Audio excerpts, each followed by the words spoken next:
تو ہمارے معاشرے میں سود خوری دیکھو تو ہمارے معاشرے میں شراب نوشی دیکھو تو ہمارے معاشرے میں وعدہ خلافی دیکھو تو ہمارے معاشرے میں عہد شنکی دیکھو، ہمارے معاشرے میں عہد شنکی اور بے وفائی دیکھو تو ہمارے معاشرے میں فلم بنی دیکھو تو ہمارے معاشرے میں بے پردگی دیکھو تو ہمارے معاشرے میں بے حیائی دیکھو تو ہمارے معاشرے میں غرور و تکبر دیکھو تو ہمارے معاشرے میں چغل خوری دیکھو تو ہمارے معاشرے میں غیبت دیکھو تو ہمارے معاشرے میں بے گستاخیاں دیکھو تو ہمارے معاشرے میں بے ادبی دیکھو تو ہمارے معاشرے میں بیوی میں اتفاق اور جھگڑے دیکھو تو ہمارے معاشرے میں ماں باپ کی نافرمانی دیکھو تو ہمارے معاشرے میں ٹی وی کی نحوست دیکھو تو ہمارے معاشرے میں غور کیجئے آج کی ساری برائیاں بدعمالیاں ہمارے معاشرے میں دیکھنے کو مل رہی ہیں۔ حضرات کبھی آپ نے سوچا ہے جھوٹ بولنا کتنا بڑا گناہ ہے، غیبت کرنا کتنا بڑا گناہ ہے، شراب پینا کتنا بڑا گناہ ہے، ظلم کرنا کتنا بڑا گناہ ہے، چغلی کرنا کتنا بڑا گناہ ہے، جھوٹ بولنا کتنا بڑا گناہ ہے، ماں باپ کی نافرمانی کرنا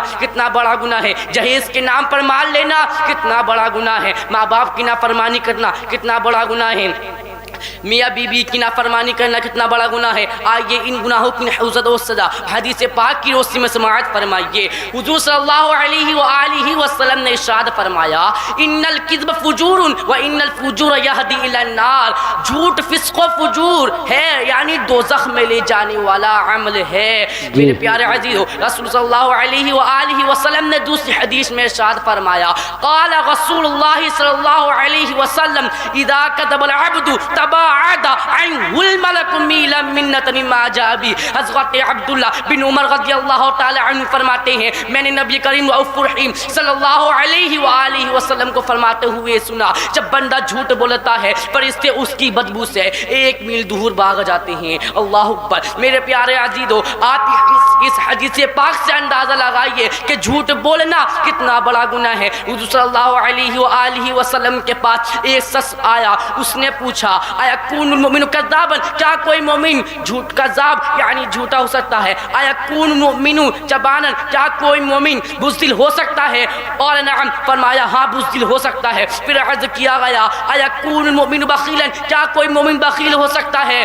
قال نعم، فرمایا ہاں بخیل ہو سکتا ہے۔ پھر عرض کیا گیا ایکون المؤمن کذابا، کیا کوئی مومن کذاب یعنی جھوٹا ہو سکتا ہے؟ قال لا، فرمایا نہیں، مومن جھوٹا نہیں ہو سکتا۔ جھوٹ بولنا مومن کی پہچان نہیں، مومن کی شان نہیں۔ میرے پیارے عزیزو جھوٹ بولنا مومن کی شان نہیں ہے، مومن کی پہچان نہیں ہے۔ میرے پیارے عزیزو جھوٹ کے متعلق سے اللہ تعالیٰ قرآن مجید فرقان حمید میں ارشاد فرماتا ہے لعنت اللہ علی الکاذبین، جھوٹ پر اللہ عز و جل کی لعنت۔ میرے پیارے عزیزو آگے غیبت اور چغلی کے متعلق سے کچھ حدیث سن لیتے ہیں۔ میرے پیارے عزیزو غیبت بھی گناہ کبیرہ اور جہنم میں لے جانے والی بدترین خصلت ہے۔ اللہ تعالیٰ قرآن مجید فرقان حمید میں ارشاد فرماتا ہے وَلَا يَغْتَبْ بَعْضُكُمْ بَعْضًا أَيُحِبُّ أَحَدُكُمْ أَن يَأْكُلَ لَحْمَ أَخِيهِ مَيْتًا فَكَرِهْتُمُوهُ وَاتَّقُوا اللَّهَ إِنَّ اللَّهَ تَوَّابٌ رَحِيمٌ۔ ترجمہ کنز الایمان، اور ایک دوسرے کی غیبت نہ کرو۔ کیا تم میں کوئی پسند رکھے گا کہ اپنی مری بھائی کا گوشت کھائے؟ یہ تمہیں گوارا نہ ہوگا۔ بے شک اللہ سے ڈرو، اللہ بہت توبہ قبول کرنے والا مہربان ہے۔ اسی طرح حدیثوں میں بات کثرت اس کی مذمت اور ممانعت آئی ہے۔ میرے پیارے عزیزو ایک حدیث حضرت ابو جابر رضی اللہ تعالی عنہ فرماتے ہیں میں نے نبی کریم رؤوف الرحیم صلی اللہ علیہ وآلہ وسلم کو فرماتے ہوئے سنا غیبت زنا سے سخت گناہ ہے۔ تو لوگوں نے کہا کیوں اور کیسے؟ حضور صلی اللہ علیہ وآلہ وسلم فرماتے ہیں جب بندہ زنا کرتا ہے پھر توبہ کر لیتا ہے تو اللہ تعالیٰ اس کی توبہ قبول فرما لیتا ہے، اور غیبت کرنے والے کو اللہ تعالیٰ معاف نہیں کرتا۔ ان صاحب الغیبت لا یغفر لها حتى یغفرها له صاحبہ، یعنی غیبت کرنے والے کو اللہ تعالیٰ معاف نہیں کرتا جب تک کہ جس کی غیبت کی ہے وہ معاف نہ کر دے۔ اللہ اکبر۔ حضور صلی اللہ علیہ وآلہ وسلم ارشاد فرماتے ہیں یقول لا يدخل جنت قطان القتاد عن حذیفہ قال قال سمعت رسول اللہ صلی اللہ علیہ وسلم یقول لا يدخل جنت القتاد. حضرت حذیفہ رضی اللہ تعالی عنہ فرماتے ہیں میں نے نبی کریم رؤوف الرحیم صلی اللہ علیہ وآلہ وسلم کو فرماتے ہوئے سنا چغل خور جنت میں نہیں جائے گا. اللہ اکبر. میرے پیارے عزیزو حضرت ابن عباس رضی اللہ تعالی عنہ فرماتے ہیں دو آدمیوں نے ظہر و عصر کی نماز پڑھی اور یہ دونوں روزہ دار تھے. جب نبی کریم رؤوف الرحیم صلی اللہ علیہ وآلہ وسلم اپنی نماز پوری فرما چکے تو ان دونوں آدمیوں سے فرمایا تم دونوں اپنی نمازوں کو لٹاؤ اور اپنے روزے کی قضا کرو. ان دونوں آدمیوں نے کہا ہم اپنی نمازوں کو کیوں لوٹائیں اور کیوں روزے کی قضا کریں؟ تو حضور صلی اللہ علیہ وآلہ وسلم نے فرمایا تم دونوں آدمیوں نے فلاں آدمی کی غیبت کی ہے. اللہ اکبر. میرے پیارے عزیزو اگر بندہ جھوٹ بولے تو اس کی نماز قبول نہیں, اس کا روزہ قبول نہیں, اس کا حج قبول نہیں, اس کی کوئی نیک عمل قبول نہیں. میرے پیارے عزیزو غیبت کے متعلق سے حضور صلی اللہ علیہ وآلہ وسلم فرماتے ہیں شغار عباد اللہ مشاؤون بالنمیمت المفرقون بین الاحبہ. خدا تعالیٰ کے بڑے ترین بندے وہ لوگ ہیں جو چغلی کھاتے پھرتے ہیں اور ایک دوسرے دوستوں میں جدائی یعنی درمیانی ڈالتے ہیں. اللہ اکبر. میرے پیارے عزیزو آئیے ماں باپ کو ستانے والے اور ان کو تکلیف دینے کی سزا اور عذابات حدیث پاک کی روشنی میں سماعت فرمائیے. حضور صلی اللہ علیہ وآلہ وسلم ارشاد فرماتے ہیں رغم انفہ قیل من یا رسول اللہ صلی اللہ علیہ وسلم قال من ادرک عند الکبر احدہما او کلاہما ثم لم يدخل الجنہ. حضرت اس کی ناک حضور صلی اللہ علیہ وآلہ وسلم فرماتے ہیں اس کی ناک غبار آلود ہو, اس کی ناک غبار آلود ہو, اس کی ناک غبار آلود ہو, ذلیل و رسوا ہو. کسی نے پوچھا کون؟ حضور صلی اللہ علیہ وآلہ وسلم فرماتے ہیں جس نے اپنے ماں باپ کو یا ان دونوں میں سے ایک کو بڑھاپے کے وقت پایا اور ان کی خدمت کر کے جنت میں نہ جا سکا. اللہ اکبر.